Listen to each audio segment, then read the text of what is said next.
Virtual New Hampshire Motor Speedway on iRacing for more coverage of the Musket 250 in the Major Series European Pro Split and what's been some entertaining racing action to say the very least. Justin Prince alongside Peter Mackay, Christian Schauder, Sean Ambrose in the director's seat with cameras provided by Dougie Beard as we get ready for the second of the two twin 125s taking place in today.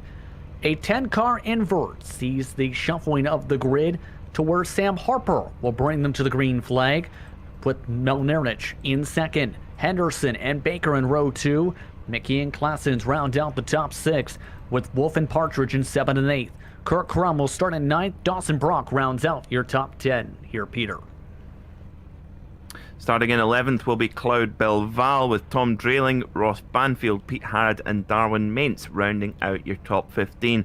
Dallas Pataska, the driver who led the most laps in race 1, will roll off from 16th with Cordell Colon. In 17th, Rob Gall 18th, Isaac Snyder in 19th and Bob Salami Beltrami rounding out your top 20. And just missing out on the top 20, Dick Mueller lines up in 21st with Trevor Vavrovsky alongside him in 22nd. Marcus Roma and João Valverde, who featured at the front until the very last 10 laps of that first race, is back there in 24th. Aldous Pakulis in 25th with Colin Martzhoff in 26th. And Aitor Sintes Galindo is gridded in 27th, but will not be starting the race. So top to bottom out your running order for the second of two 125 lappers here at New Hampshire Motor Speedway.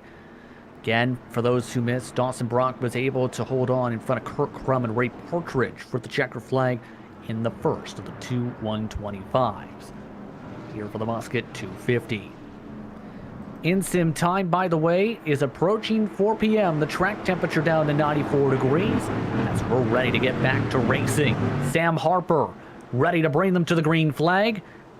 We're underway once more from New Hampshire.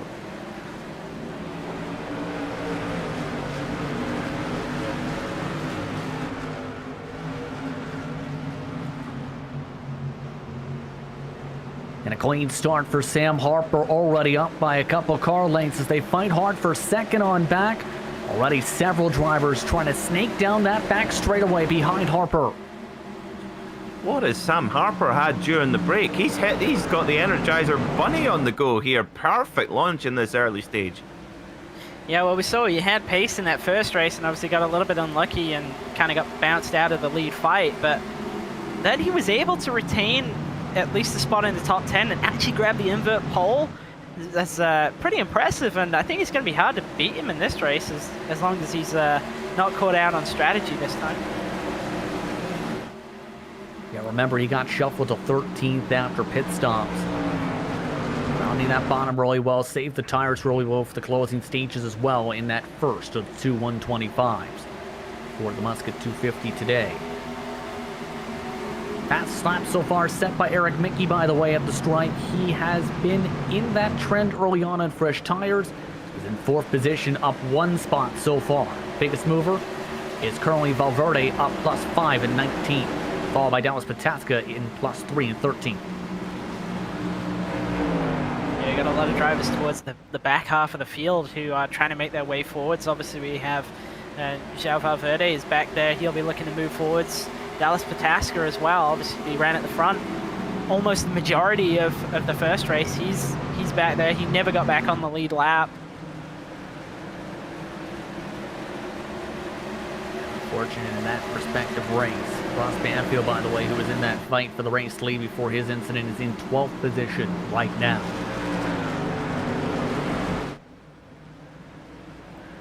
Good start to this one. 4 laps in this time by. And now we'll have to see if Kurt Crum, for example, tries to charge his way through the pack from one of those inversion spots. He's battling for 7th at the moment. Yeah, and I'm expecting to see drivers be a lot more aggressive in this race than they were in the first one, just to try and get track position now that they all know how important it is and how hard it is to pass. And we've seen in the last race how much drivers pushed hard in the first 15 laps or so of a run before getting to a rhythm for about 40 or so laps. Dallas Pataska now trying to make an attack right behind these cars, by the way, you'll see the high line. Kurt Crum back to a single file formation. He's one of your biggest movers so far from the inversion spots, from the back end of the top 10. Good to see the drivers all getting off to a nice clean start, able to settle into that rhythm, and we've got a few of our kind of standout drivers from race 1. Kurt Crum would be one to keep an eye out on as well. Harper, of course, Henderson in there too. Tim Clayson's as well. Good to see him running strong early on. I'd like to take the time to apologize for the technical difficulties at the closing stages of the first race of 2 here today for the Musket 250. Sincerely apologize here at the local sim racing channel in the closing stages again. It was Dawson Brock was able to hold on for the checker flag. Those closing stages, Dawson Brock in 9th position at the moment. Meanwhile, things are stacking up behind the battle for 2nd position. 69 trying to hold on in front of Travis Henderson and Eric Mickey, who is also up to 4th spot.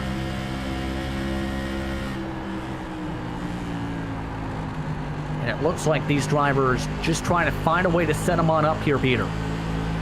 Yeah, it looks like they're just sizing each other up right now. There's a few drivers that maybe didn't run together early on in race 1, so they'll just be getting a clear eye where their competitors are weak, where they're strong.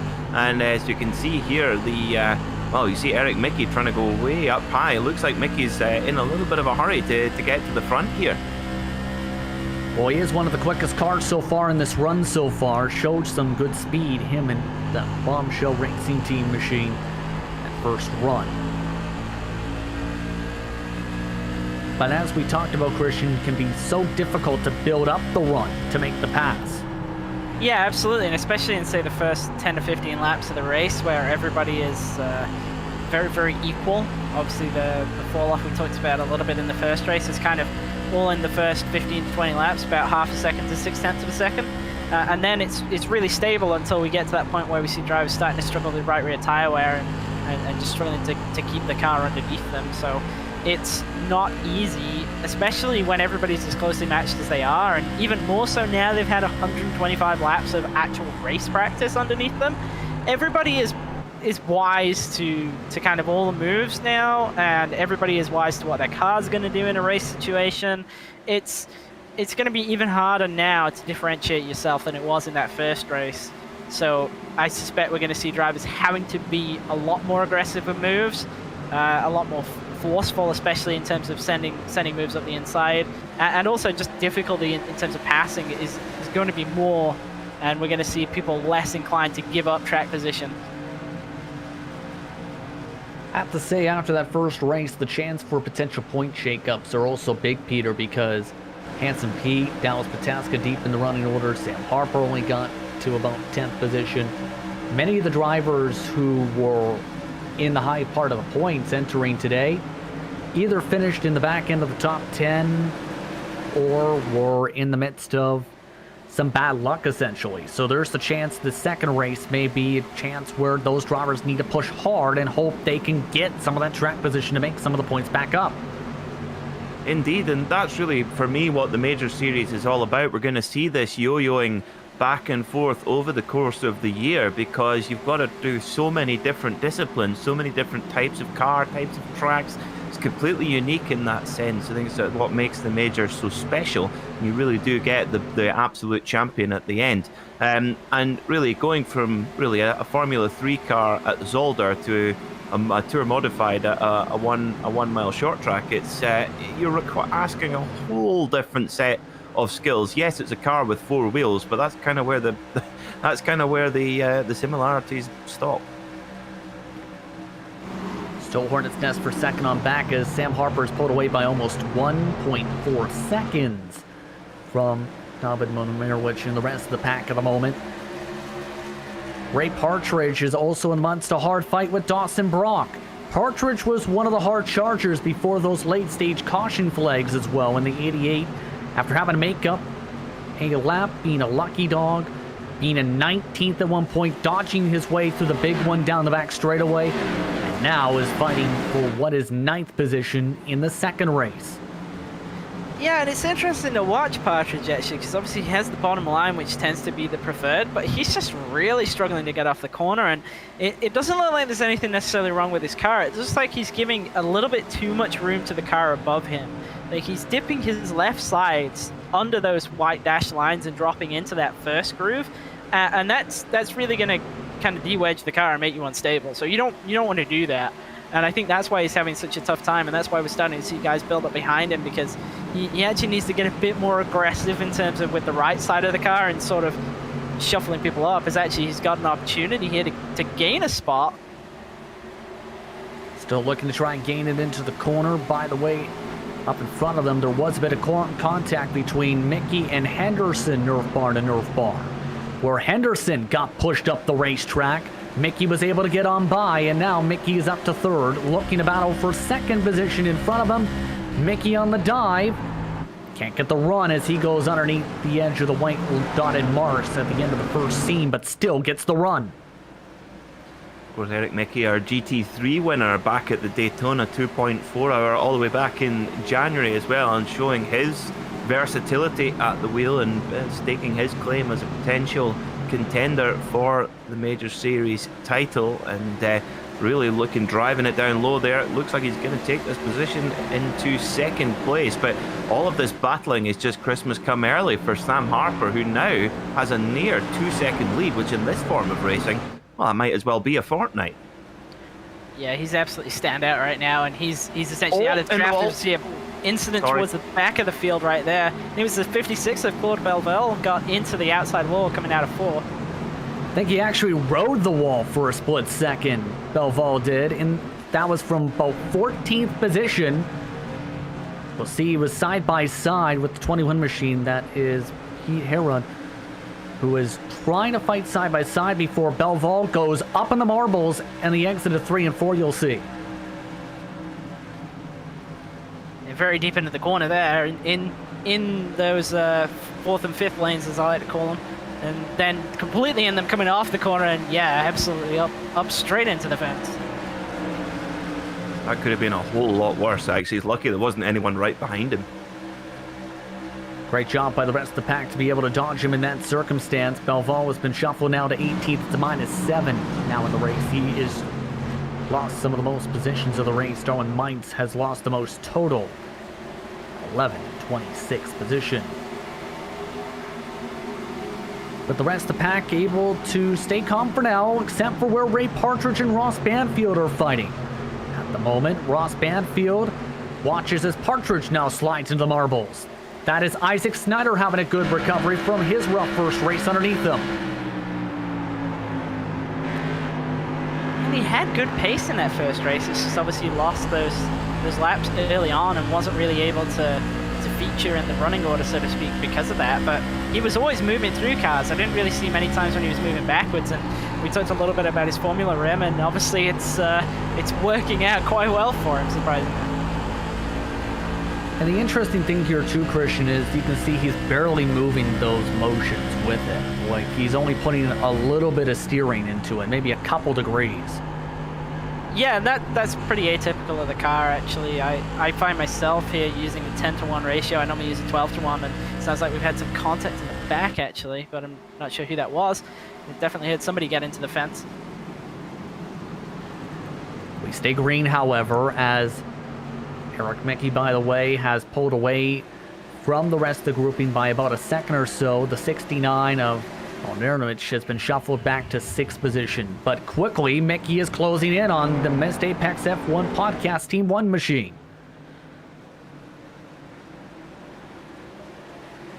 Yeah, that's as soon as Mickey's got into clean air, well, he's been able to start reeling in that gap on Sam Harper, and it's maybe a little bit early to be hitting real tire trouble, but certainly looks like it's going to become a 2-car battle at the front of the pack. Last time by, Mickey nearly 0.2 of a second quicker, which again, in the context of this form of racing, that's a big gap.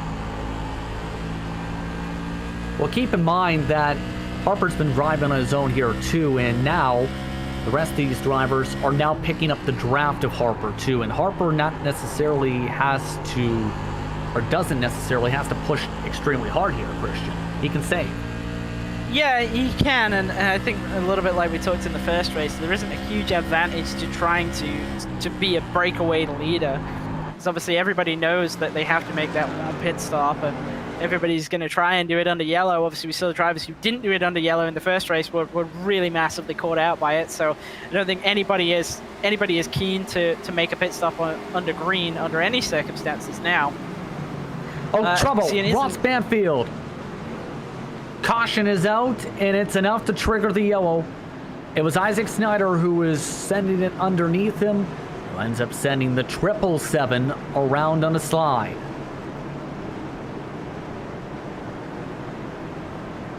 Let's take a look at the GSRC replay on this one, as it was enough of a slide and enough sideways to trigger the caution flag in turns 1 and 2.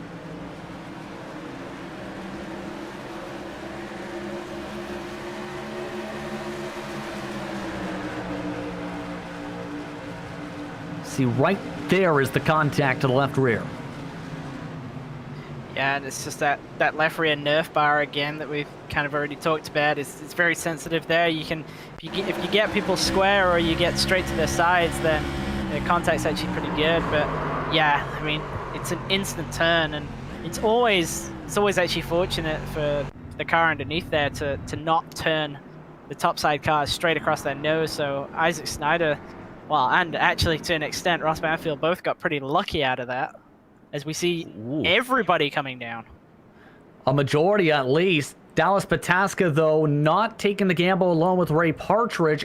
Everybody else, for the most part, has ducked down. Bob Beltrami also staying out. Similar call to what we've seen before, but everybody except for 3 electing to take it. Oof. Those 3 drivers, they'll either be, well, they'll either be genius or something else that's not broadcastable. And it's interesting, actually, that it's Pataska and Beltrami, the 2 drivers who were caught out worst by an off strategy in the last race, who are staying out again. One driver in the pit lane did take tires, and I'm not sure if this is going to be the call they may want to do here, because there is only one set in the pits. Rob Gall in the 31 took tires this caution. Everybody else took fuel only, as to be expected. Some of them going with lower totals, others taking 42 seconds plus in the pit box. Yeah, Pataska's actually come down on the second pass here, and a couple of drivers are coming out just ahead of the pace car. It's going to be very, very tight again. Wonder if that's because of, again, that chance to lose that lap as Pataska overruns his box. Lose some time. Ray Partridge and Bob Beltrami did not come down the second time around, though, so they are taking the gamble with the track position being more valuable than the fuel.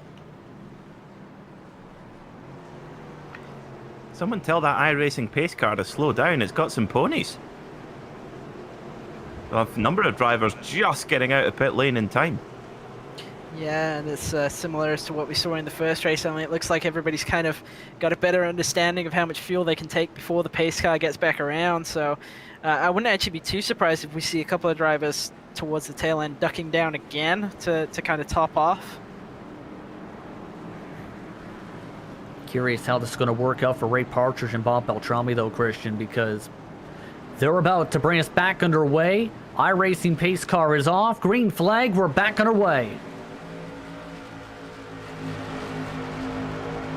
Ray Partridge able to get the great launch as Dick Moore led by several drivers on the high line as several more go to the bottom line. Quickly get into a group. Tim Claessens was able to be the first one off the pit lane, by the way. Valverde and Mickey round out the top 5 at the moment.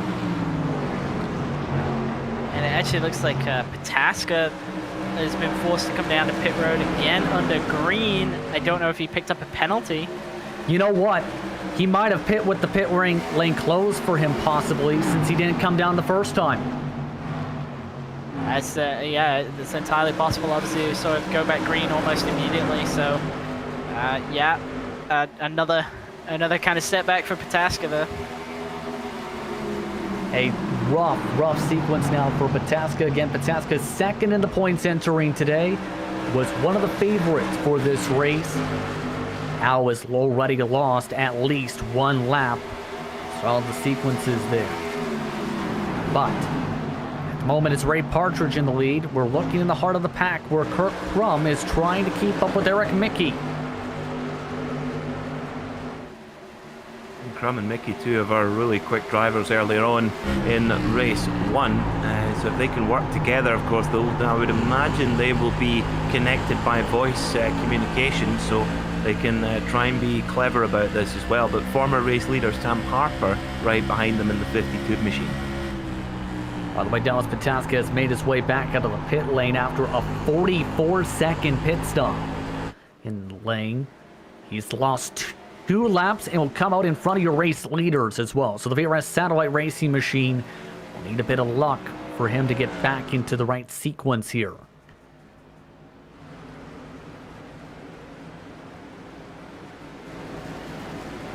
Have to say it's been an eventful one for Bob Beltrami though, Christian, because he's been at the front in the first half of both these races so far. Now is hoping that the strategy pays off for him this time after losing 3 laps from pitting under green in the first race. Yeah, and this is the thing. He's actually got really good pace. Obviously, in that first race, he was running inside the top 5 when he decided to pit under green and lost all the laps that he did.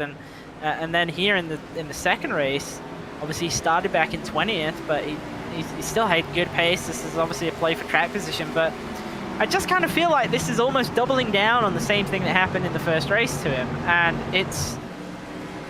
I don't see how it can work out, because he's going to have to pit at some point and drop to the back. There's no question about it. He doesn't have the same amount of fuel as everybody else, so this is like an early race gain, but it's gonna come back and bite him later on. This is going to be the nerve-wracking part, is hoping that you get the caution flag to get the track position.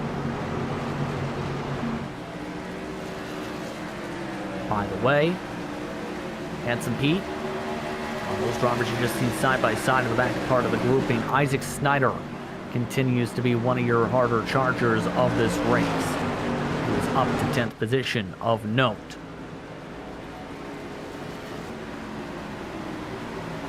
Just to the rhythm portion of this race, essentially, for these drivers now to try and hope that the rhythm plays out well for them. Yeah, absolutely. Everybody kind of content to ride right now. Obviously, there's that caution came out at a bit of an awkward time, really, because it meant that they know that they still can't make it to the end, but with maybe a couple of cautions, they'd be able to make it to the end with that stop for fuel. And obviously we've seen how big a deal the right rear tire can be, especially on a long run. So you don't want to burn it out. You don't want to be forced to pit, especially if we do get a long green flag run like we did in the first race. And I think there's a lot of drivers who are probably quite happy with the positions that they're in terms of points. Obviously, there's some drivers in terms of the championship who are out of position. Pataska's one of them, back then 26, 2 laps down. But Tim Claeson's is probably pretty happy to be rolling around in 3rd right now. Obviously, Kurt Crum's in 6th, Sam Harper's 7th. There's not really much for guys to really be complaining about. Agree with you on that one. It's been the type of race where all the top points runners had some moments of bad luck in this race, it seems, in this event overall. Bob Beltrami curious if he can save the tires better in the second race here compared to the first, because remember, he fell off a cliff around lap 60. Yeah, it almost looked like he had to pit because of necessity rather than through choice. Well, certainly pitting under green flag would point to that, but I think, as Christian said, Tim Claeson's is in a perfect position here. One of our championship contenders, very much a front runner, and he's in the perfect spot. Partridge and Beltrami have got good pace. He can just sit in here cozy, just camp out in 3rd, as comfortable as that might sound, and wait for the next caution, because you know there will be one, but at the moment in a good spot. 85 to go. Go ahead. Sorry, I was just going to say, he's actually the de facto leader, because the 2 ahead of him will drop behind him at some point in this race. So he's really in a great position. And obviously, João Valverde, I'm surprised he's been able to get up to 4th as quickly as he has. I'm not sure even how he's managed to do that. He had a slightly shorter pit stop. Well, significantly shorter pit stop in an oval sense. So he's probably just short-filled a little bit, but obviously a great kind of track position game for him, because he probably wasn't going to drive his way up there. We've seen how hard it is to pass, and obviously with the deal that everybody will have to pit again, I believe. That said, it's that same deal though, where if you have less fuel, you'll have to fill more at some point. So he's potentially going to drop back when we do see another pit stop. By the way, your biggest mover on board with is João Valverde, up 20 positions in this race. That's to 18 comparable from Bob Beltrami.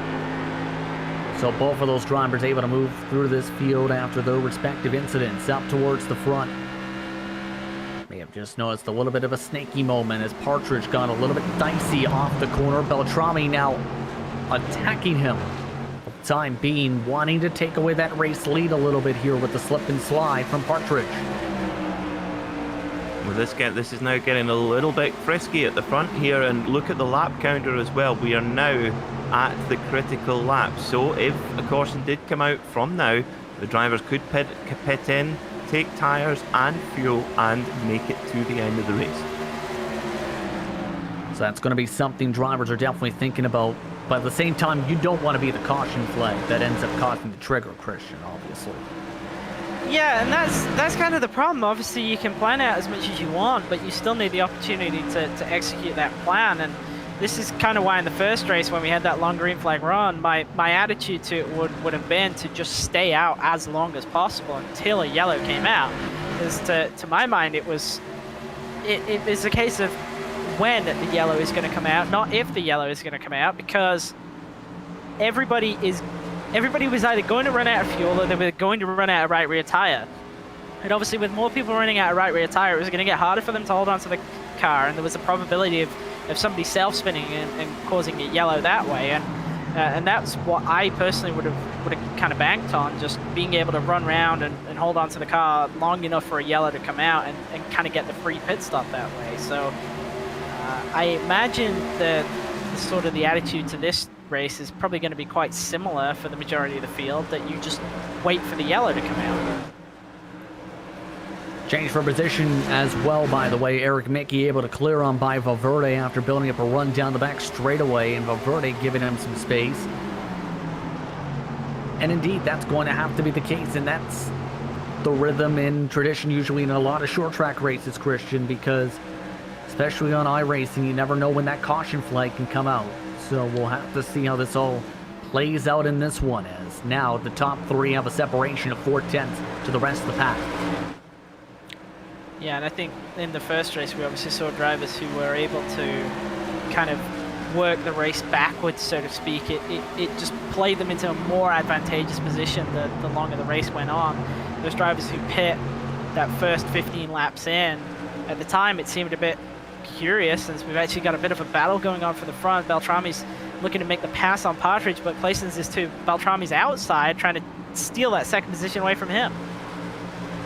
Side by side now for the race lead. Beltrami with a great run, a little bit squirrely for Beltrami's Salami. Now 2x2 for the top 4 positions. Mickey dives it on the bottom, up the track goes Partridge, 3 wide for second. Beltrami now runs away with the race lead as Mickey jumps up to second. What a pass! Here comes another dive from Valverde as he goes underneath Partridge. Partridge shuffled from the lead to 4th in the span of a lap. So Beltrami hits the front for the first time today. We've said it, haven't we, how much pace he's got underneath that car. Well, we'll have to see if the strategy is going to play in his favour. Of course, one of the guys that risked not to go to the pit lane at the first caution. It's going to be difficult for Ray Partridge to try and bounce back from, as Valverde's trying to back up. Sam Harper also trying to back up as well. But the question is going to be, will Eric Mickey now be able to pounce for this race lead? as he's been quick, we talked about. And now this is where drivers are really getting dicey. Keep in mind, the fuel difference almost a full 25 plus laps between Beltrami and Mickey. Yeah, and I just can't see how this is going to work out for Beltrami and Partridge. Obviously, Partridge really caught out there, dropped from the lead down to 4th spot. He's now lost the track position advantage he had, and he's one of only 2 drivers who have a significant disadvantage on fuel. They're going to go all the way to the back of the line. They need a caution now, really, because this is really going against what they would be planning for, because the longer this runs green, the more at risk they are of being forced into a green flag pit stop again, which obviously for Beltrami is a nightmare situation after his first race. And even considering a yellow flag pit stop, they're still going to drop to the tail end of the field because they're going to have to fill for longer than everybody else. So there's no situation really where this works out if it goes green for a long period of time, because they're going to lose track position no matter what.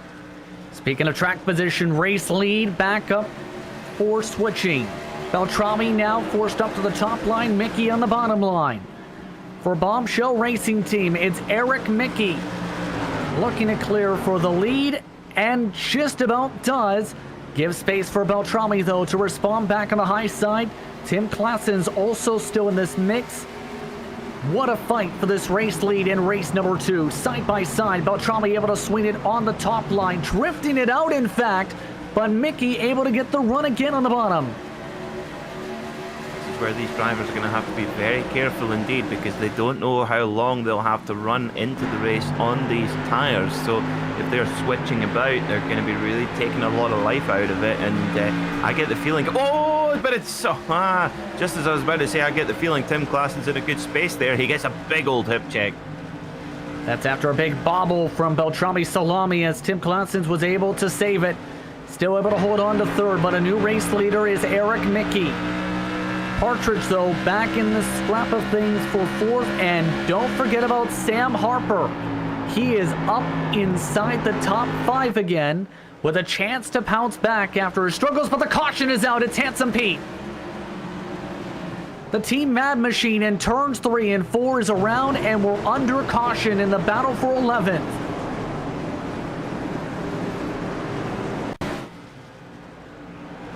And this is a big caution flag, as everybody can make it on fuel from here, but the tires will reach that cliffing point likely as a result in the closing stages of this race. Yeah, I think this is... Oh, he's got ran over by Melnrich there to the top side and spun around. Obviously brings out the yellow, which is fortunate for the vast majority of our field, and definitely for Bob Beltrami and Ray Partridge. Another driver it's fortunate for is Dallas Pataska. He'll go back to being only 1 lap down. Obviously, still 1 lap down, but better than me 2 laps down. Track position gamble works for Bob Beltrami. Ray Partridge winking a couple net positions from the call, as everybody electing to come down this time by as expected here. See Pataska going around there as well, not coming down to pit road just yet. And here we go, pit road very, very busy indeed. Pataska is your lucky dog, was still 2 laps down. Was the quickest car on the racetrack for some points. He will now go to 1. Sorry, JP, we've got a spinner at the back of pit road. It's one, I think it's maybe one of the TFR cars. That's Bobrovsky. That's Trevor Bobrovsky that went around, and believe it was with a bit of contact possibly with Marcus Romner. We'll take a look as the 81 angled himself earlier into the pit box and ended up clipping Bobrovsky. Yeah, and it's actually quite easy to do. You can see here there's a little bit of overlap building up as they come out of pit road, and a little bit of a check up ahead. Slow down Bobrovsky, and then he turns down again into his box, but they're not actually in the box at that point, and that's why there's contact, and Bobrovsky kind of ramps over the pit wall there to actually get the car turned around. Yeah, you don't want to go on the other side of that pit wall during racing action. As off and away go the rest of the drivers, including one in Ross Banfield, who may just about have kept his lap. We'll have to see, as it was very tight.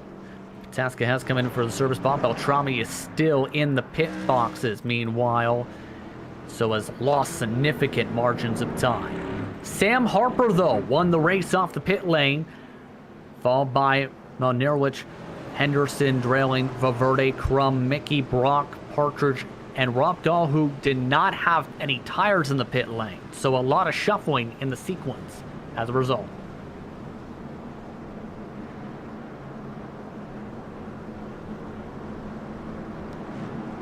Remember, the closing stages of race 1 was eventful. Let's take a look at what happened at the end of race 1, where it was Sam Harper who was able to take the checker flag over the rest of his competitors. Was you can see how close things had gotten behind him as well.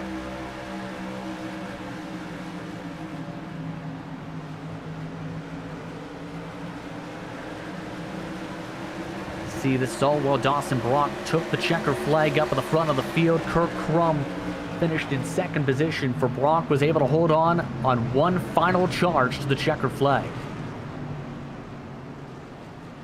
And that was an eventful end to that one, where there was the incident between Banfield and company that caused all the checkups. Now some of those drivers involved in that victory. Dawson Brock in 8th position. Sam Harper, who got to the emergent spot now at the front of the field once more, who started on the pole for this race.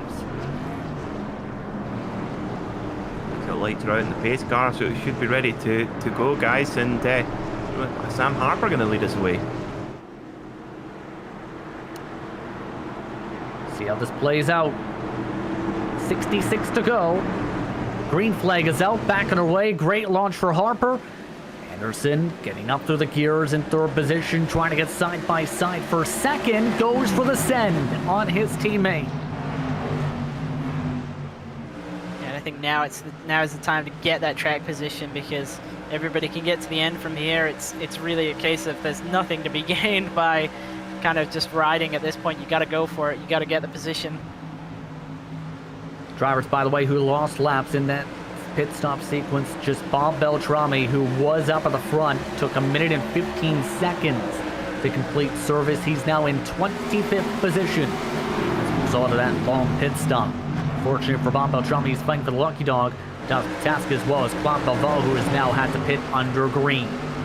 Still fighting on is Eric Mickey and several others. Valverde looking to scrap and hold on as Dawson Brock goes for the move on the outside up in the marbles. It's just not going to work right there. There's not the space to do it. Actually got pretty fortunate that they clipped the right rear of Valverde's car, lost some track position and speed, but at least didn't get fired up towards the wall. Taking a look with Isaac Snyder meanwhile, and you can see how laser focused he is at the moment. Able to get up inside the top 10 in this race. Looking for an opportunity to clear by Tim Claessens at the moment for that spot. The 451 is trying to send it to his outside at the moment. Well, looking at Brock in the number 82 car, he's looking very, very sketchy at this moment in time, moving around quite a lot, trying to run the top line. But of course, if you run that top line, you're very, very close to getting into the marbles, and yeah, you might have to try and just calm things down just a little bit.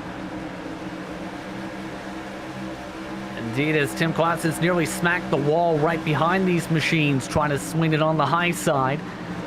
Dawson Brock still trying to use that middle to bottom line as everyone else. Caution flag is out of the back of the field. It's upside down for the Dog Bear machine. Ooh. And he got some help after a massive bit of contact with Handsome Pete. You'll see he got the run to the outside, and a couple drivers have been trying to utilize that top line for passes. It didn't work out yet again, and this time it leads to this.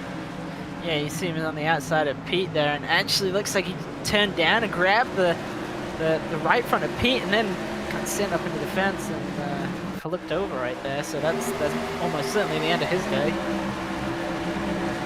At the very least, his day on the lead lap for now. Yeah, it's going to be difficult to get back from that.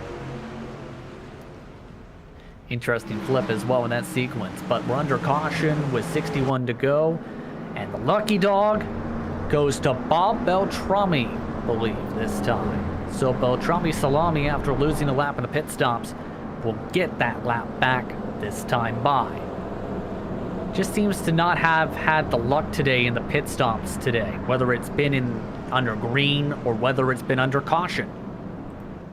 Yeah, I kind of feel like this one. Well, I sort of feel like his race 1 misfortune was actually of his own doing. He obviously pit very aggressively short compared with everybody else, and the fuel fill time has been a kind of hot topic of discussion for the past couple of weeks. So I think it's fair to say everybody was aware of the amount of time that you would lose making a green flag pit stop, or even making an extended pit stop under yellow.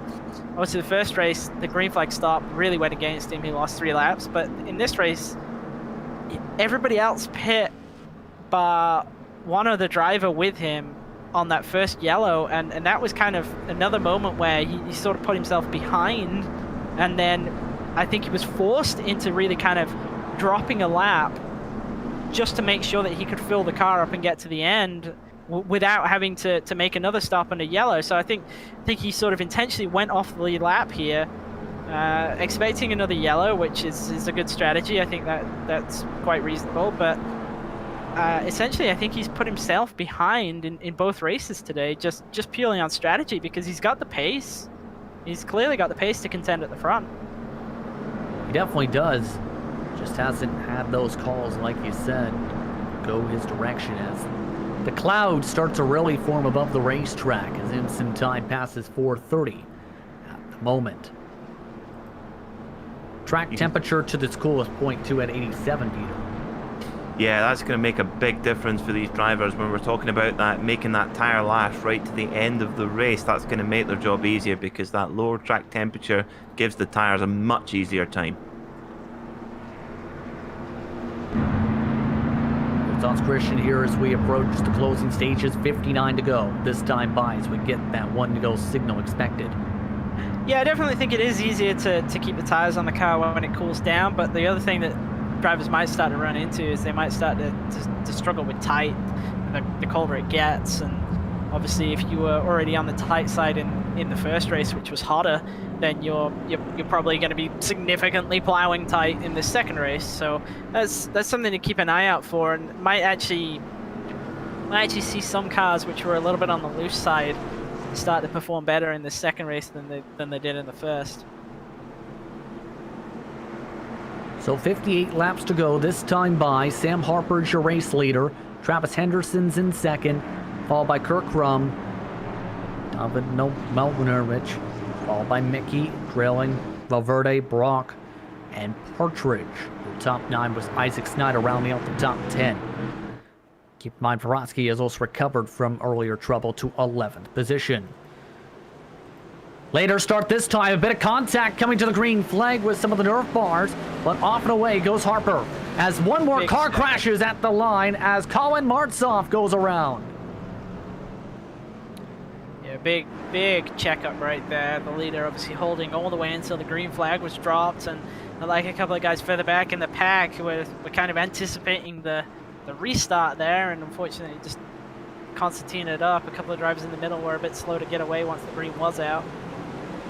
So the contact goes where Vronsky was as he goes around, and then it's off of Dallas Pataska. And the bad thing for Pataska is, since he's in the caution, he won't get the lucky dog. He was in that position on that checkup effect. Yeah, and I think Claude Bellel doesn't get the lucky dog either, because he was also involved in that incident. I think there was teammate contact there, guys, which maybe caused a bit of the checkup. And either that, or it's one of the 50 blue cars on the track. It looked like it. It looked like the 2 TFR guys got together. It was definitely an inter-team stack-up of the blue team, that's for sure. Probably feeling pretty blue right now. Yeah, it's not what you want to see when all your team cars are all kind of piling into the same incident. It's never a fun experience. Yeah, not the greatest of scenarios to be in when you're in the same room with one error and discussing things with one error. It can all boil over a little bit, to say the very least. But with now 56 to go, we're back under yellow with Harper, still your race leader, as we're on to that trouble. By the way, Colin Martzoff did use the fast repair with that situation, but lost a lap in the sequence Belval, I believe, may have gone around. No, did not go around for the lucky dog. In fact, I believe it will be the 83, Dick Moore, who will get the lucky dog.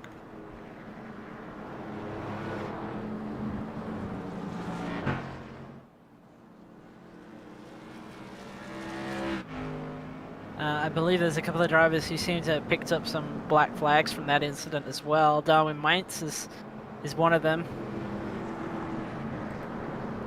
Yeah, and that's the tough thing when you avoid and have to avoid an incident like that, is trying to avoid the black flag while also trying to make sure you avoid the trouble. Yeah, absolutely. It's never easy on restarts on ovals if there is a stack up before the green flag comes out. It's the worst, but obviously even if it happens between the green flag coming out and the start line, it's still an issue regarding trying to avoid the wreck without trying to gain an advanced position at the same time. Drivers line up behind the iRacing pace car once more to reset your top 10. After that, it's Harper, Henderson, Crum, Monerwich, Drailing, Mickey, Brock, Snyder, Valverde, Classens, your top 10 at the moment. Very quiet race for the 54. He's done a solid job, though, keeping inside the top 5 in the second half of this race here, Peter. Yeah, it is for Tom Drailing indeed. And to be honest, in this form, a quiet race is good for the driver because, you're seeing drivers fall by the wayside all around, but keeping the car clean and can see the leader very much in the hunt as well. And if you've got the cars in front leading, you can take these things that little bit easier, just keeping that little bit more life in the tyre. So although it's been quiet up to now, Drailing might get a bit louder as we head into the later stages of the race. Wendigo signal here, and at this point, do you see that intensity level picking up from here, Christian, or do you see it being calm before it starts to pick up? I absolutely see it picking up because we're into the second half of the race at this point. Everybody can get to the end from here. We've got a couple of drivers who are stuck a lap down. They're having their own fight to get back on the lead lap, and obviously we've seen how important track position is. Everybody's trying to get down to the bottom on the restarts, and I think it's only going to pick up from here, honestly. Back to racing for the Musket 250. Backing away from New Hampshire. And another good launch for Sam Harper. Henderson already under attack for second, though. Kirk Crum side by side near contact as the 69 machine follows on behind, still side by side for second.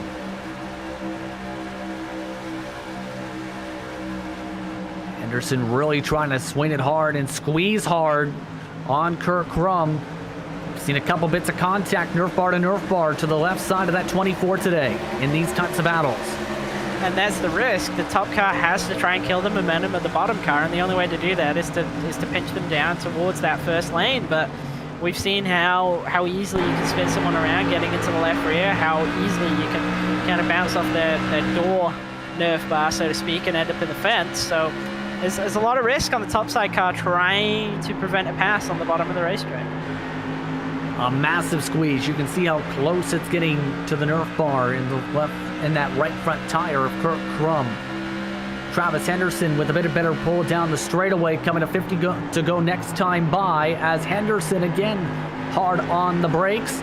Crum better through the apex with a shorter distance around. You can see the drivers just showing that little bit more impatience, a little bit more jostling for position. Perhaps with the tyres starting to degrade a little bit more. Some drivers have kept them in better condition. Others start to struggle now as well. So this is where we could really see some shuffling of position. But a contact there going down the start and finish straight that time, as Kirk Crum really wants this spot for a chance to challenge for the race lead. It's been a solid points day for him so far with that first run up at the front. Now it's back at the front for the second straight race on the day. Henderson not giving this up as easily, though. Have to say, when Henderson's been able to defend well, he's done very strong. It's just when he lets that first car by, it seems to be that train that starts to form up. Yeah, that's just that loss of momentum when you're being passed, and actually some contact further back. I believe Ray Partridge has been round up the racetrack. like one of the kinetic racing cars got into. It might have been Valverde. Now what's going on in the battle for 11th, 12 positions, as there's the contact now for second. Henderson shoved up the track a touch. Kurt Krum now gets the second at the stripe. Still can't get clear, though, of Henderson. Henderson trying even harder now after that bit of contact. As Krum, right across the edge of the front Nerf bar, just about gets turned by Henderson. Yeah, that was very, very, very tight at that point. Obviously, it could have gone either way, really. Henderson having to lift in the end to avoid turning Krum straight into the outside wall. But honestly, that's just kind of what happens when you have side-by-side racing like that for a number of laps. Everybody starts to try and take a little bit more. The top side car tries to pinch a bit more. The bottom side car tries to run up a bit more. And eventually, it does end up in contact. It's really just a matter of time rather than if it will end up in contact. Rocking the wall there, just taking a big rub on the exit of the corner. But might tell you what, might give a wee bit of damage from that. It was a pretty big hit. We'll have to see how that all fares out as we look in the heart of the pack. You can see how much they are scrapping here. You have Snyder up in 6th. You have Drellies who's jumping to 7th, who is under attack from Tim Claessens, who's trying to take some spots back. Dawson Brock is also behind them with Jan Valverde fighting side by side. So a couple of different battles starting to form up. The Elite West Racing Machine, you can see. Try to play defense with multiple lines. Here comes the send, though, nearly to the back Nerf bar. Very close to getting into the back of Tom Drailing there. I think that would have definitely resulted in a big checkup for everybody behind right there. Some hard fighting as well just in front of him. Who shuffled out again from that top line, side by side with Isaac Snyder. And Snyder, for the first time today, among your top 5 drivers. Snyder has deceptively and quietly been one of your quick drivers. Yeah, and I think we've kind of actually seen that from him the past couple of rounds, really, that he's had good pace. He's just not necessarily had the best of luck. So the F3, he had pretty good pace there, but maybe came a little bit undone. And here today, obviously the first race, the start was not what he would have wanted, but the second race has definitely shown that he has good pace. He definitely has, and you can see the smile on his face as well. Has a lot of shuffling right behind him in this pack, by the way, as they continue to snake back and forth. Look at this from above. Some of the drivers really trying to use different lines here as these tires start to burn off.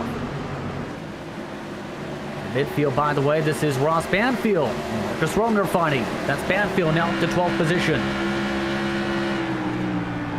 Both Banfield coming so close to the win in race 1, but just thwarted at the last moment. But we know that he's good, especially on the older tyres as well. He seems to have a little bit of an edge at that point. Yeah, another driver with obviously a lot of pace, and as you say, it was unfortunate really in the first race, and that's something I think that drivers looking at kind of championship points have to keep in mind. That okay, maybe they're not running in the top 5, they're not contending for the race win. Or even if they are in the top 5 and potentially contending for the race win, it can very easily go from a great day to a terrible day. And obviously points is important. Sometimes you have to just kind of accept that, hey, the race win isn't there. I'm gonna take the points for second or third or whatnot. Back up at the front, meanwhile, for that race lead, Sam Harper. He's under attack from Kurt Krum.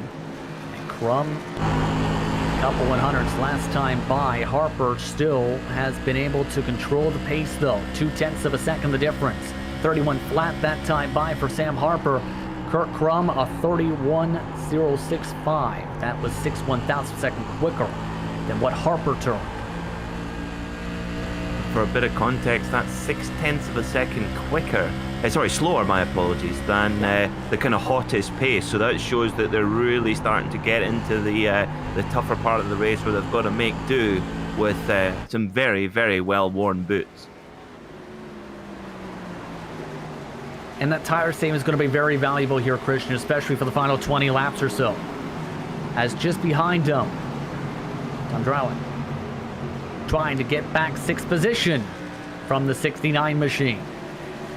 Yeah, and the 69 machine, Melner, it's actually had a really good day so far. Obviously, the first race finished inside the top 10 in the second for this second of the 125s, and is still running within the top 10. So he's picking up a ton of points today.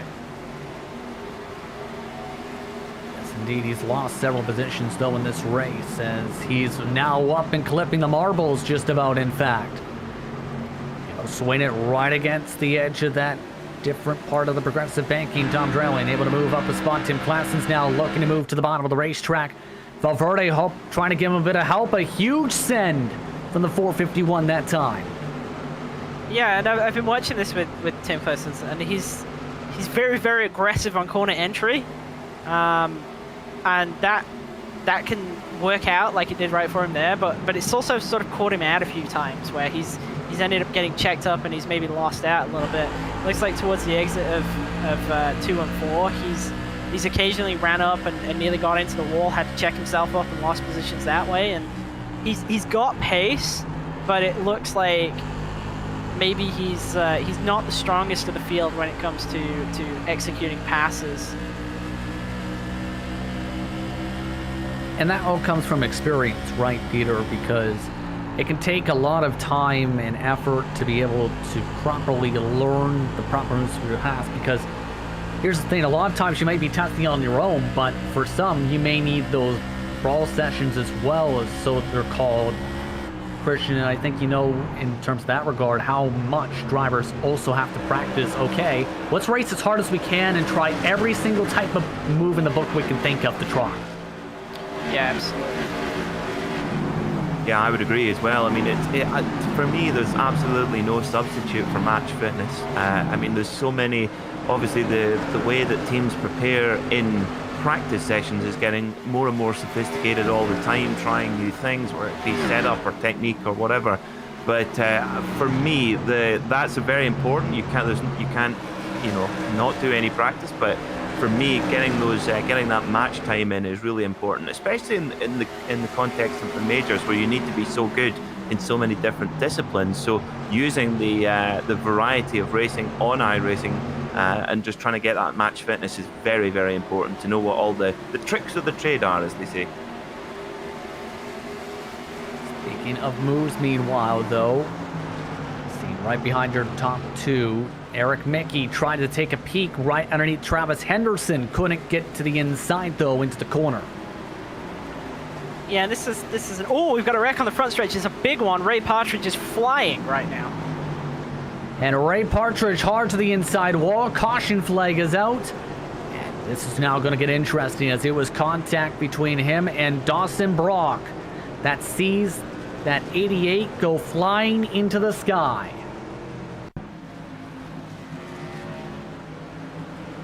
Take a look. It's a hard hit. The hardest hit possibly of the day. See Partridge on the inside, just gets turned around into the fence. Goes for a wild ride. He stuck the landing though, but it's enough to pop the motor. Well, for obvious reasons. Well, a strong breeze is enough to pop the motor, given that it's GM motor. Oh, here we go. That was a joke, folks. I was just kidding. It's made it into both races somehow. I thought we'd already been there in the first race, but it's come back again. Oh my goodness. I can't wait for the Darlington race. I can't wait for the Darlington race when we have this. This is gonna come up again. I know it. I just know it's gonna happen again. Oh boy. I can already see it. Yes. As Partridge trying to pass the pace car. Sam Harper also moves in front of the pace car for the time being, as I believe Partridge may have just had his car expire along the wall. Hanson Pete, Trevor Borowski, Teklis, and several others having to come down this time. But we like to remind you that this race is in support of Best Friends Animal Society, which helps homeless pets in every corner of the U.S., the nation's largest sanctuary for homeless animals. They provide adoption, spay and neuter, and educational programs. For more information and to donate, go to bestfriends.org. And you gotta love having a best friend in terms of a pet as well here. To be able to help relax in those situations, Peter. Yeah, but yeah, I have to say I absolutely adore the Labradors in my family and best friends. They never talk back. If you say Ford's the superior motor over GM, and they just look at you and nod, and say yeah. Wow. No chat ever. That is an incredible segue. We've got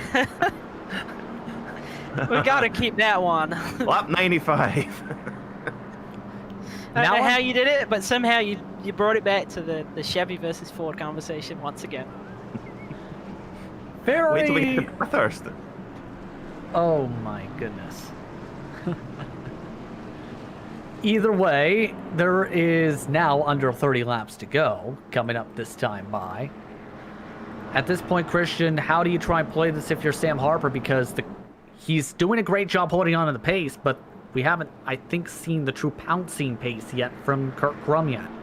Well, it's actually what I was going to talk about before that yellow came out, and it's so hard to pass that what you can't afford to do is you can't afford to start the pass, not complete it, and kind of give away where you're strong. You gotta wait until the opportunity is there where you know you're going to be able to complete it, and without giving anything away. And I think that's kind of the art to this, which is going to be pretty difficult for everybody to do, because obviously if you're further back, you don't really have any choice but to kind of show your hand. But if you're Kurt Krum, you've got to...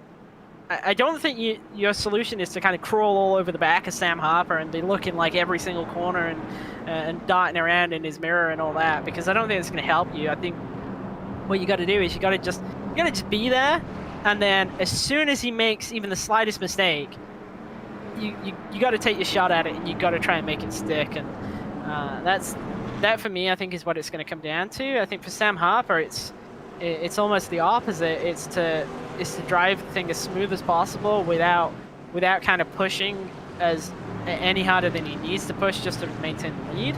And then from there, if he needs to respond to some kind of move from Kurt Krum, he can do it, and he has something in reserve that he's not shown him yet. See how this all plays out here with 28 laps to go. Harper and Krum 1 and 2. Green flag is out, and a big launch for Harper.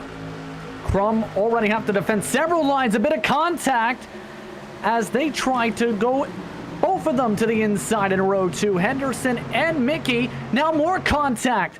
Henderson into the side of Mickey as Mickey clears on the high side. A crazy start up at the front as here's another send. Isaac Snyder to the outside now of Henderson. Tries to go for the switchback underneath on the cross. Now he goes to the inside with 27 to go for 4th position. Tell you what, that formula room is working. Christian, you might have to change it up. Yeah, I was just thinking about that. Maybe for tonight, I need to swap out what I'm doing. Obviously, the old round wheel isn't cutting it right now. looks like I got to pull out the formula rim. That formula rim looking very solid now in 4th position, really trying to put in that work. Now Snyder looking to get into a rhythm though to catch up to the rest of his fellow compatriots. Keep in mind that Missed Apex and Bombshell do have an alliance with one another. Is that a fluffy headrest cover he's got there on his seat in the rig? Or are my eyes deceiving me? I'm not quite sure. Either way, it's an interesting setup. Well, if he finishes in the top 3, we'll get a chance to ask him. Yep. I'll tell you what, and if he does, I'm getting myself a pink fluffy seat cover as well. It might help me drive like Isaac. Maybe you should get one for the steering wheel as well. Maybe that's also part of it. Oh yeah, like a dodgy taxi cab. Yeah. see some of the motions that he's putting into that wheel. He's one of the quickest cars on the track, was almost a full 1/10 of a second quicker last time by, in fact, as, yeah, that does look like a bit of a fluffy headrest. It is a long race. It is a long race. Can't tell if that's the bed. I can't tell if that's the bed in the background, though. I think it is. I don't think Isaac has gone to the trouble of making his bed. He's been too busy practicing, honestly.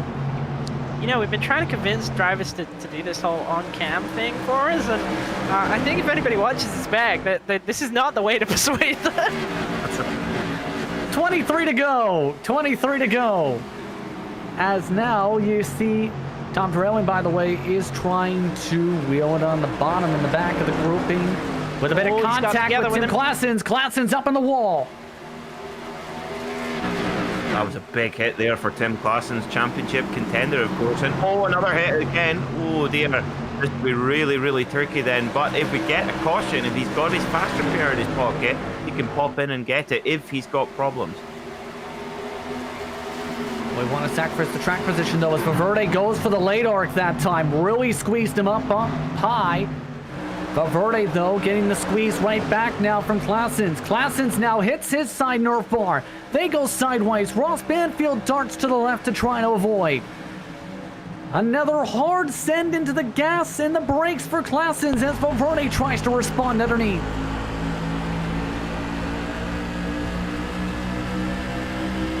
And that deep corner works. The 451 able to get himself clear as Valverde backs it up. Yeah, absolutely send it into turn one. They got together again. This time Claessen's very aggressive with the chop down the racetrack, and this time it went against Valverde, had to get out of the gas, and now he's under threat from Banfield. Can't you tell that there's 20 laps to go this time by? Well, it's obviously that intensity level picking up. Now able to pull away his Claessens from that battle. Valverde under attack from Ross Banfield. Marcus Romner, meanwhile, has quietly worked his way inside the top 10. Up 13 spots. The 81 is also now in this fight.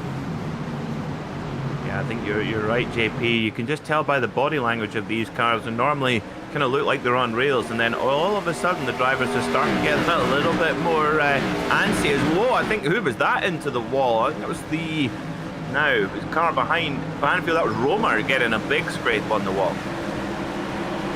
Yeah, almost arced it up into the wall, in fact, believe. As up at the front, meanwhile, Harper is holding on to about a 2 to 3/10 of a second advantage over Kirk Grum, Eric Mickey, Isaac Snyder. Currently the top four all lined up astern. And this is going to be a valuable point stay for Harper if he can hold on here for 18 more laps and a big-time victory if he can. Absolutely, and obviously we've seen already this season he's had a really great pace. He's had a couple of opportunities that have maybe slipped away from him to take race wins, and don't want to put the curse on him already because I feel like I already did that to him one race this year, but it's looking very promising for him right now. It has been, as you see in the backdrop, by the way, that's Ross Banfield and Yelva Verde, who are driving side by side for 8th position. The second pack, but all this fighting is starting to break up those first two groups, especially with how hard they've been fighting for this position on back. Valverde now shuffled back to 9th position with that move. Yeah, they really are shuffling here now. And Banfield, you got to think that Banfield maybe has got that pace to be in that front group, but he's got to make that gap up. Maybe one more caution would be in Banfield's favour, we shall see. Also, it'd be interesting to note as well, you know, the drivers in Marcus Romer, he's a little scrub with the wall, but up 13 places. But some of the drivers who have hit the wall, you need to wonder. I mean, Tim Claessens, that was a huge hit, and he's still running up in 7. They make these modifieds tough. They have, and to that point, there was an incident, by the way, for Handsome Pete, who was running in about 16th place, where he got clipped around, rode the fence, spun around with no caution. He is now in the pit lane. We stay green with 15 to go this time. Harper looking to try and hold on for 15 plus more miles. The group of bombshell cars all formed up behind him. Does anybody make the move is the big question mark I think everyone has here. If so, when?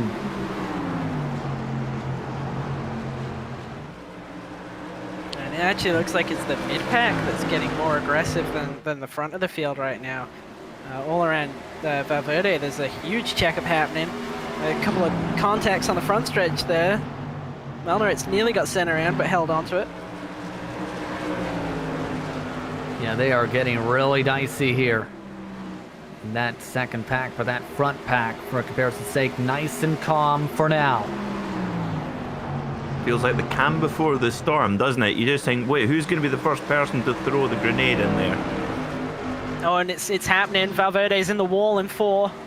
He's held onto it. No caution, we stay green. The 381. That was contact from a send from Joshua Wolf. That sent him up all the way into the outside safer barrier. Again, we stay green as the tires are really starting to go off. This is right around that cliffing point just about here, Christian. And what a time to reach it. Yeah, it definitely looks like drivers are starting to struggle with that right rear. Everybody's been pretty aggressive, obviously trying to get track position, go forwards, but now it's starting to see a lot of drivers start to struggle getting off of 2 and 4, and it's only going to get worse. Isaac Snyder, one of those drivers, really drifting it out as he really drifts it off to turn 2. Henderson not able to build up enough of a run yet to make the move yet.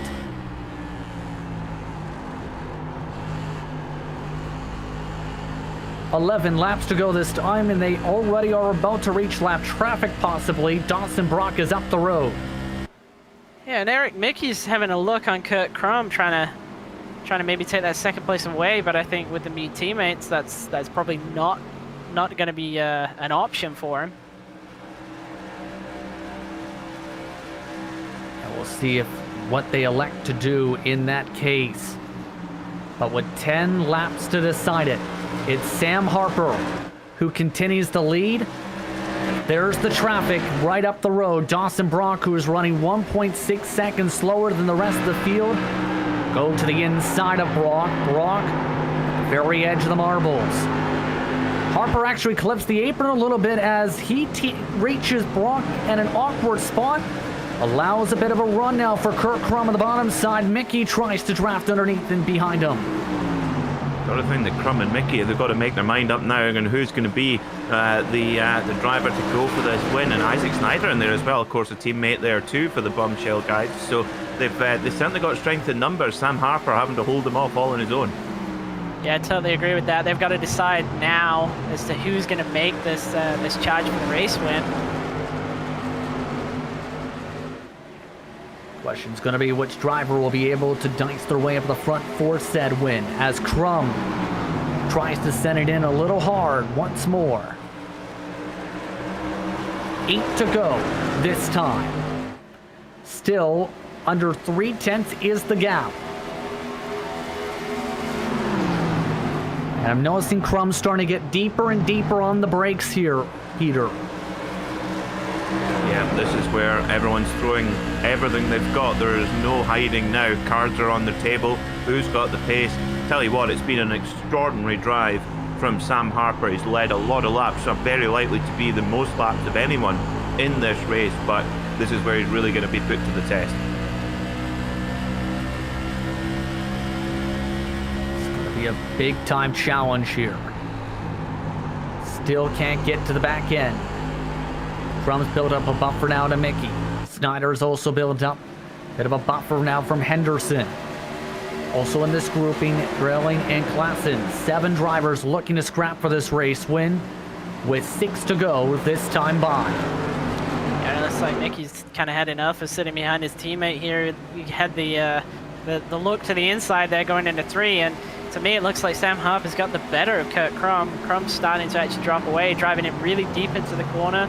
Harper's kind of arcing it in more, not using up as much of his right side, trying to just do a smooth arc around the entire corner, whereas Kurt Crum's really diving it in. Yeah, Crum trying to find anything different to close up to the 52, but with 5 laps to go, we are approaching the point of no return from New Hampshire.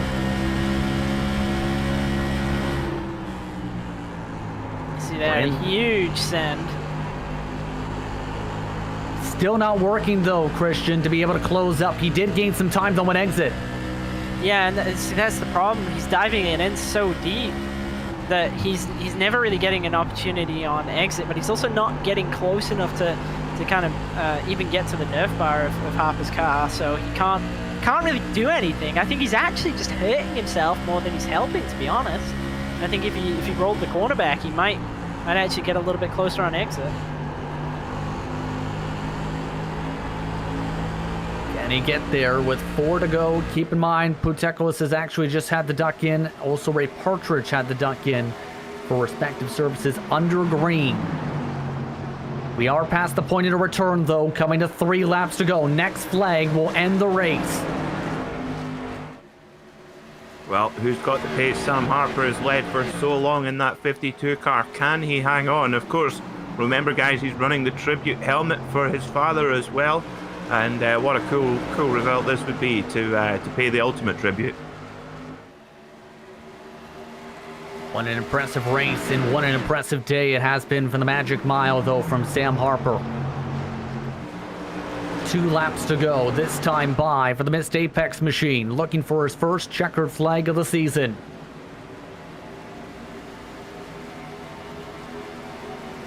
Two more miles to go. I think it's really going to come down to a mistake. If he doesn't make a mistake, then I don't see how Kurt Crumb's going to get anything done here. We'll have to see how the last lap goes as we approach the white flag. Final lap from New Hampshire in the second race for the Musket 250 for the European Pro Split. White flag is out. Final lap from New Hampshire. Well, it's now or never for Kurt Crum. You wonder if he's maybe been the cork in the bottle for his own teammates, actually allowing Sam Harper that little bit of breathing space. We've got a little bit of lap traffic out there on circuit. Hopefully that doesn't come into play. We'll see if it does, but for Sam Harper, it's been a dominant second race of the day. He had great speed in the first run. Got shuffled to 13th at the end of the first race, but the second race sees him take the checkered. He wins the second race of the Musket 250 for the Major Series European Pro Split. Second goes to Kurt Crum, Eric Mickey, Isaac Snyder, Travis Henderson round out the top 5. And what was an eventful one, Christian? Yeah, and absolutely. I'm not surprised to see Sam Harper was able to win that one. I think he had great pace all day and got a little bit unlucky in that first race. But strangely, being unlucky and getting cycled back to the back end of the top 10, I think actually helped him win this second race because it put him on the pole and he never really looked troubled. He's forgotten that he won and needs to do a burnout, though. So I'm not sure what that's all about. Either way, he'll get the chance to celebrate a victory. I believe he'll come back out here possibly. We'll have to see if he gets the chance to celebrate. Post-race coverage coming up in just a moment. You're watching the Major Series from the Magic Mile.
Welcome back to the virtual New Hampshire Motor Speedway, the Magic Mile for post-race coverage for the Musket 250 for the Major Series European region and its pro split. And what was an eventful one today?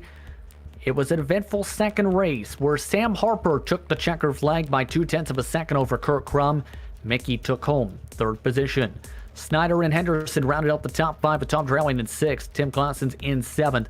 Ross Banfield finished in 8th position.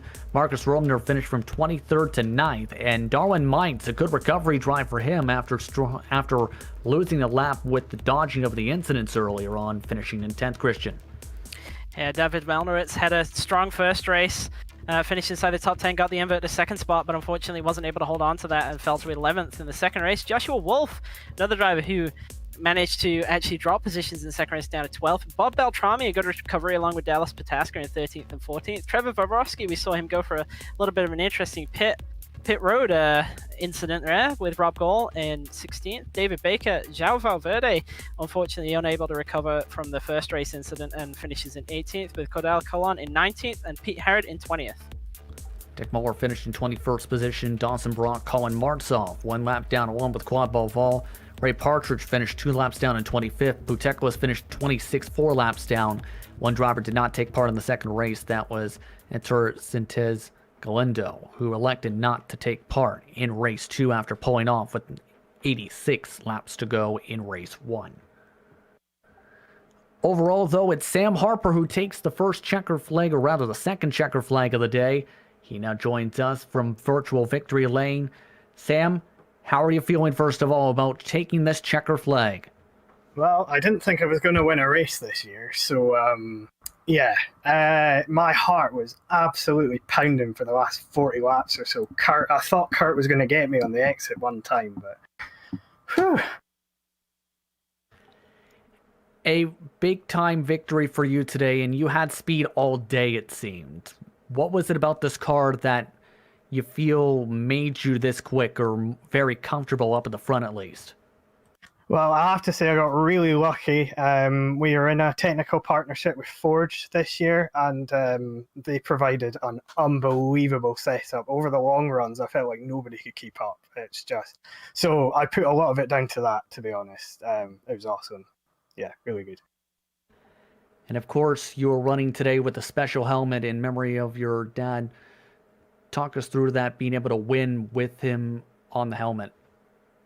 Yeah, crazy. Good luck, I guess. So I suppose I'll keep it on for the rest of the season. I mean, I know he would have told me to shut up and stop playing those damn video games, but, I'll take it.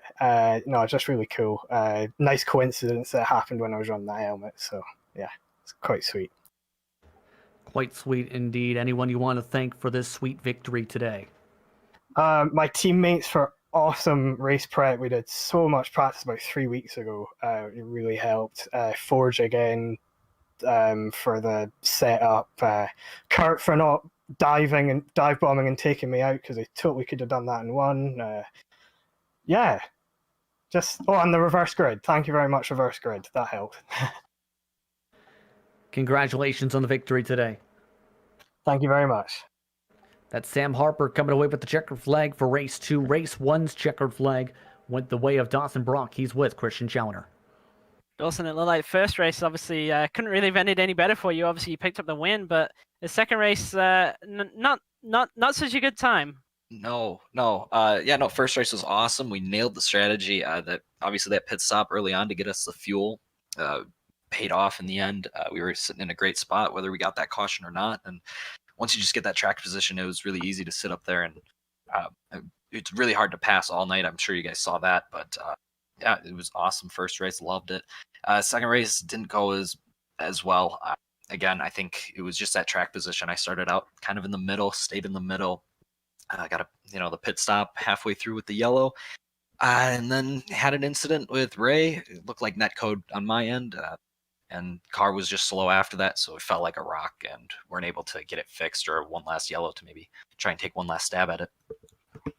Yeah, it looked like it was pretty difficult for everybody to kind of decide on pit strategy for both races, because I think there was a little bit of an expectation that there was going to be a lot of yellows, and obviously we saw split strategy in the first race, a little less split in the second race. But how how do you kind of make those decisions in terms of how much fuel you're going to take on each stop, and how you're going to how you're going to predict what's going to happen in the second half of the race? Because obviously, as you said, the track position is so important. The tires don't really look very important, but the amount of fuel you take and the amount of time you spend in the pit lane is obviously is really key to track position. And we saw some drivers really nail it, and other drivers kind of go almost completely the opposite and the wrong way. Yeah, no, definitely. Tires, since you only get one set per race, kind of took a little bit of that out. You don't have the, pitting every time for tires like you have in some series. So we only had the one set. So from there, you just kind of work backwards. These cars are filled with water hose. The fuel takes forever. You're waiting on fuel. So our strategies, our team was, let's work backwards from that. Okay, we can take about 4 gallons of fuel with a set of tires. So we want, when we take the tires and we take that fuel, we want that to be the last pit stop. And that's what we ended up doing. And so then from there, it's okay, how do I get 6 gallons in it before that final pit stop? And once you take those tires, and we took those tires around 60 some, we were done. We weren't coming back down pit road again. And so, yeah, you just kind of work backwards and make that strategy call. Yeah, it's definitely a key part of kind of maintaining the track position, and obviously the more you can kind of fill up the car, it seems, with others at the same time, so that you're losing out less overall, seems to really be the key. But obviously you can't predict exactly what everybody else is going to do. So it sounds like you had it figured out pretty good though, and obviously first race it worked out very well for you. Before we let you head out, is there anybody you want to give a shout out to? Yeah, definitely the team and everybody. This was a rough couple weeks. I just had shoulder surgery, so I haven't been able to put in the time that I would have liked to. So kind of running with one arm today still, but feeling a lot better. So I want to thank all of them for getting the setups and everything out, and really just helping out with strategy and being there for the guys. All the sponsors, Torque Freak Racing, Envision. Gosh, I'm not good at calling out all these sponsors, but Torque Freak Labs. Check all those guys out. All the sponsors that fill up our cars. I appreciate all of them. Well, thank you for coming and chatting with us, and congratulations on the win in the first race, and commiserations for the second race. Thanks, guys. That is Dawson Brock coming away with the win in race 1. Second place in both races went to Kurt Crum, meanwhile. And Kurt, talk us through your races, because you were quick in both of them.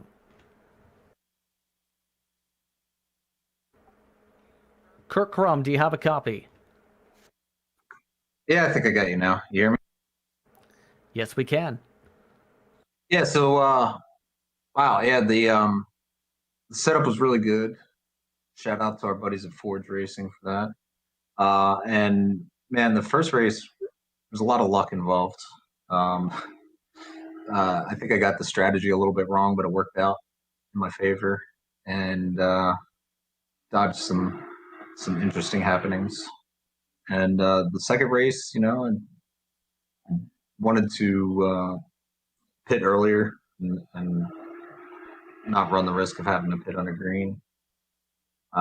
Just stayed up there and did what I could.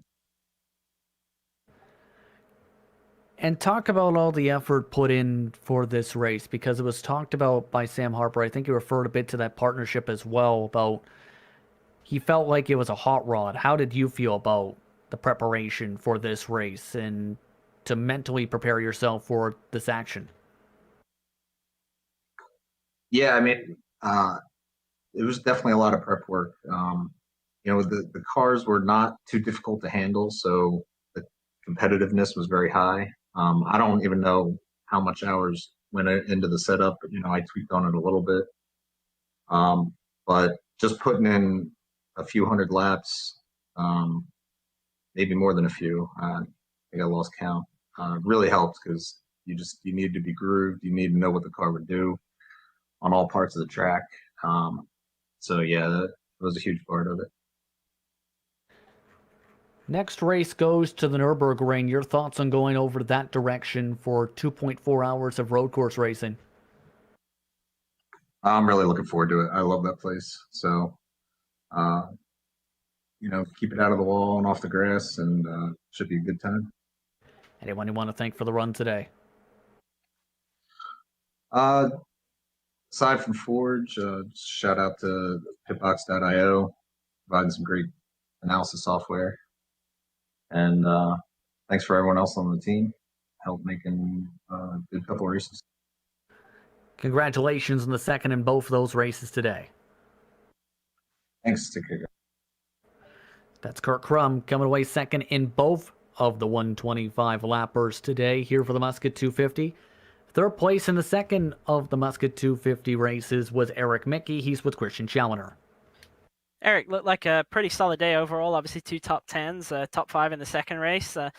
Towards the end there, it looked like you might have actually been a little bit stronger than Kurt, and maybe could have had a shot at the race win there. Yeah, we talked about it, but the laps just kind of started to wind down. I wasn't 100% positive that I could get Sam. I think all 4 of us had pretty much a similar set, if not the same exact setup. So I knew it was going to be difficult to get by Sam.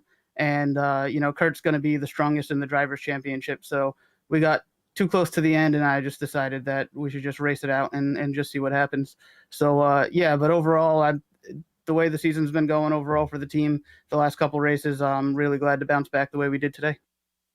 Yeah, you guys definitely look like you got a lot of pace. Obviously, the 3 team cars running up in the top 5, and then your associate, so to speak, Sam Harper, obviously winning the race, and you guys really got it kind of dialed in for actually looked pretty good on both oval races so far this year. So that's good to see. How did you guys approach the strategy? Obviously, we saw a lot of different approaches with drivers. Some really just kind of came down to trying to fill as much as they could without dropping a lap under pace. So how do you guys make that decision? What were you kind of looking out for? When did you choose to take tires?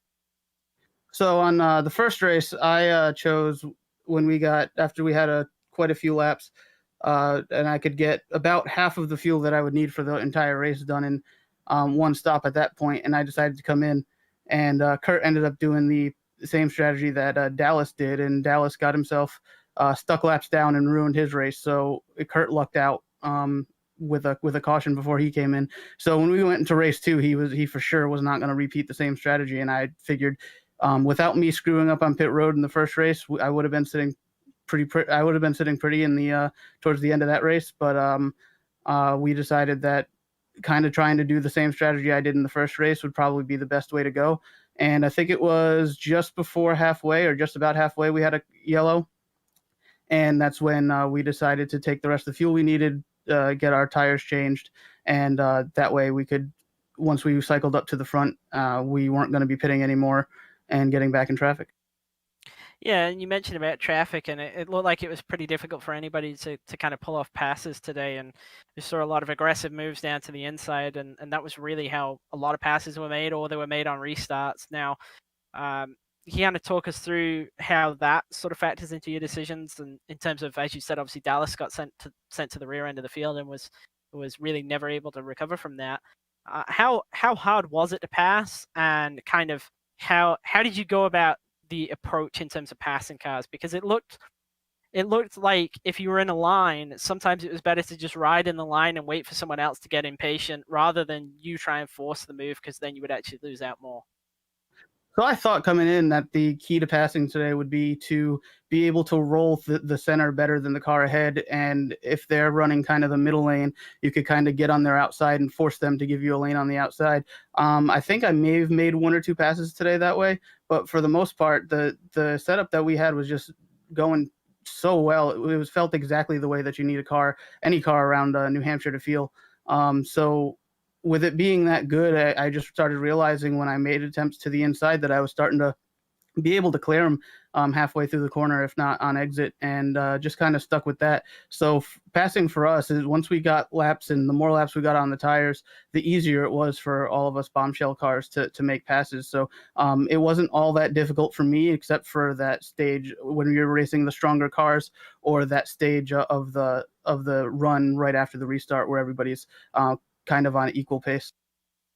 That's definitely an interesting insight, and I'll probably make use of that later myself, because obviously the passing and the track position definitely looks, it looks hard to pass, and it looks like track position is absolutely the key to winning the race. So thank you for the information. Definitely appreciate that. Before we let you go, is there anybody that you'd like to give a shout out to?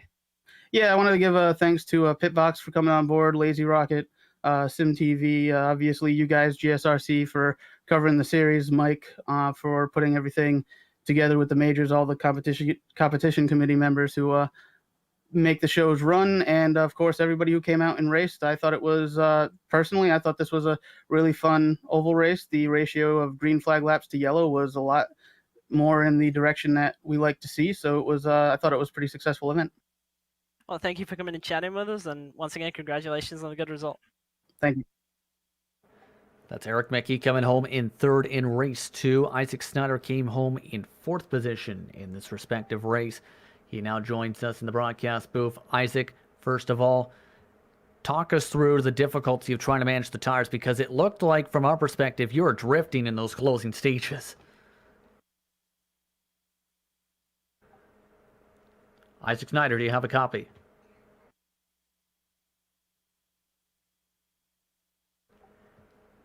Maybe he's trying to sort something with his mic here. Isaac Snyder, do you have a copy? Oh, yeah, there we go. Yes, pressing the button is very important. How difficult was it to save the tires, first of all, today? Well, to be honest, I thought it'd be quicker not taking tires. Instead, I felt very comfortable when the tires were at below 40%, so I didn't take any tires the entire time. I liked the car to turn more on acceleration out of the corners, so I was drifting for about the last 20 laps, just trying to keep it off the wall, and my tires ended up being about 24% at the end. Interesting indeed, especially since a few drivers actually reported they went and blew their tires out, coming to the checker flag as well. How was it like trying to race the modified, though, with that steering wheel you have there, with the Formula steering rim, rather than, say, the oval round rim? Well, I could never afford a round rim right now, but driving with the Formula rim, especially in like dirt track racing, which I've done for the majors, it's a lot of one-handed stuff. But today, since it's not as short of a short track, wasn't too bad. I had my steering offset in a comfortable spot, so I wasn't hurting my hands too much. It's still a little awkward, but I managed. Indeed. Now the next race goes to the Nürburgring. Your thoughts on going there for 2.4 hours of racing action? Honestly, I love the Nürburgring. I really enjoy it, but things never work out in my favor, so I'm hoping it can be a little better than past races I've had there. Anyone you want to thank for the run today?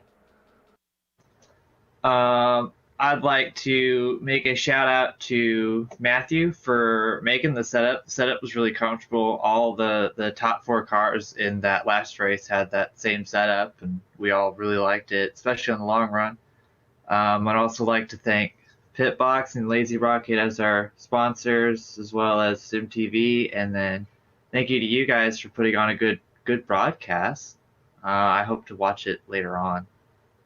And that's yeah. Thank you very much for the time. No problem. Isaac Snyder coming away with 4th from 19th position in the second race. Definitely a hard charge indeed for him. Plus 15 was the biggest mover in race 2. Christian, though, your final thoughts on how things played out today here for the Major Series? Well, I was glad to see a lot of green flag running. I was actually kind of a bit pessimistic as to how much green flag running we would see, obviously with how difficult it is to get by other cars and how close everybody was going to be, knowing it was going to be a pack race. But we had long green flag runs in both races. I think we had a lot of really good racing and a lot of interesting strategy, especially with the fuel and the tires and whatnot. So that was cool to see. I'm kind of intrigued as to how many partnerships we seem to have going on in terms of teams, especially in the European region. Obviously, as was mentioned, top 4 cars were all essentially the same car. So that's interesting to see that we've kind of got more big teams, so to speak, than kind of everybody sort of trying to do everything on their own, which, to be honest, does make sense for an oval race. I totally understand that, but it'd be interesting to see how far those partnerships go, especially if we get into partnership rivalries, so to speak, in terms of the points championship, which I think we're definitely probably going to see. Obviously, Sam Harper's been very, very strong, and obviously Kurt Crum is there in terms of points as well. So that's going to be interesting to see how that develops. Absolutely, but we'd like to thank you for tuning in for today's action. We'd also like to remind you of the charity Best Friends Animal Society. For more information, go to bestfriends.org. But we'd also like to take the time to thank the Major Series for organizing this amazing series and all the action you see throughout the seasons. We'd also like to thank the companies who provide the software and hardware for a broadcast listed up on screen. Additional thanks to Jude Luana, who provides her wonderful music. See the screen for how to get a hold of more of her great work. Thanks to the team today as well, and Christian, Peter, and Sean. If you'd like to find out more about GSRC, including upcoming races, you can find it at globalsimracingchannel.com. If you'd like to help support the channel, you can check out our merchandise for sale at gsrc.stormvy.com. Or you can check out our social media on Twitter at GSR Channel, Facebook at Global Sim Racing Channel, and Instagram at GSRC_Graham. Don't forget to head over to YouTube page and hit that big red subscribe button as well as the notification bell so you don't miss a moment here at the Global Sim Racing Channel. As talked about, the next race goes to the Nürburgring. That's on May 2nd. You'll see that at 11:45 a.m. Eastern Time. That's 3:45 p.m. GMT time for what's expected to be some exciting racing action. And don't forget, the American region hits to the track at 7:45 p.m. tonight here on GSRC for Pro, ESPN for Sportsman Division action. We also have upcoming races for other series listed on screen, so check those out and mark them down in your calendar. Until next time, race clean, race hard, and we'll see you on the track.